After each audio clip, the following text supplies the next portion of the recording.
নমস্কার বন্ধুরা, আমি উত্তম আর তোমরা দেখছো সৌমিত্র জোন। বন্ধুরা, আজকে আমরা এই ভিডিওর মাধ্যমে দেখব কিভাবে খুবই সহজে তোমরা কৃষক বন্ধুর অ্যাপ্লাই হওয়া ফর্মটির স্ট্যাটাস চেক করবে। চলো আর দেরি না করে দেখে নিই কিভাবে এটি সম্ভব। এর জন্য তোমরা তোমাদের ডেস্কটপের যে কোনো একটি ব্রাউজারে এসে সার্চ করো কৃষক বন্ধু।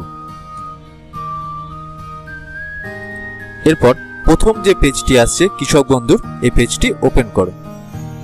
এরপরে দেখো কিছু ডিটেলস শো হচ্ছে, কৃষক বন্ধু সম্পর্কিত তথ্য, নথিভুক্ত কৃষকের তথ্য, কৃষি বিভাগ, আদেশ, স্মারকলিপি এবং বিজ্ঞপ্তি, কোঅপারেটিভ ব্যাংক, হেল্পলাইন। তোমরা এর ভেতরে নথিভুক্ত কৃষকের তথ্য এই অপশনটিতে ক্লিক করো।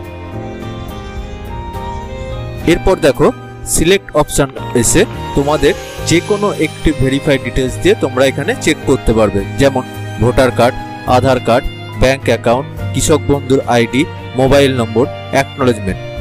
আমরা আমাদের সুবিধার্থে এখানে মোবাইল নম্বর দিয়ে সার্চ করলাম। তোমরা চাইলে তোমাদের পছন্দ মতন যে কোনো একটি তথ্য দিয়ে তোমরা সার্চ করতে পারো।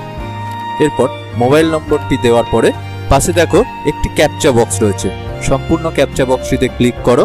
এরপরে দেখো একটি পাজেলস টাইপ ক্যাপচা আসছে, যেখানে এই ক্যাপচাটি সম্পূর্ণ ফিল করার পরে ভেরিফাই করো।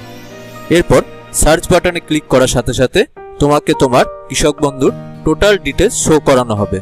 এখানে এসে তুমি তোমার অ্যাকনোলেজমেন্ট নম্বর, কৃষক বন্ধুর আইডি, তোমার ভোটার কার্ড ডিটেলস, তোমার আধার কার্ড ডিটেলস, তোমার নাম, জেলা, ব্লক, গ্রাম পঞ্চায়েত, ভিলেজ, তোমার টোটাল কতটা জমির ওপরে কৃষক বন্ধু অ্যাপ্লাই করা আছে সম্পূর্ণটা চেক করতে পারবে।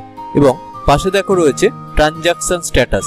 এই ট্রানজাকশন স্ট্যাটাসের ওপরে দেখো রয়েছে ট্রানজাকশন সাকসেসফুল, তার মানে লাস্ট রাজ্য সরকার দ্বারা দেওয়া টাকাটি এই অ্যাকাউন্টে সাকসেসফুলি এসছে। তো বন্ধুরা, এভাবেই খুবই সহজে তোমরা কৃষক বন্ধুর একটি স্ট্যাটাস চেক করতে পারবে। ধন্যবাদ বন্ধুরা আমাদের সাথে পুরো ভিডিওটি দেখার জন্য। যদি আমাদের ভিডিওটি ভালো লেগে থাকে অবশ্যই ভিডিওটিকে একটি লাইক এবং চ্যানেলটিকে একটি সাবস্ক্রাইব করে দিও।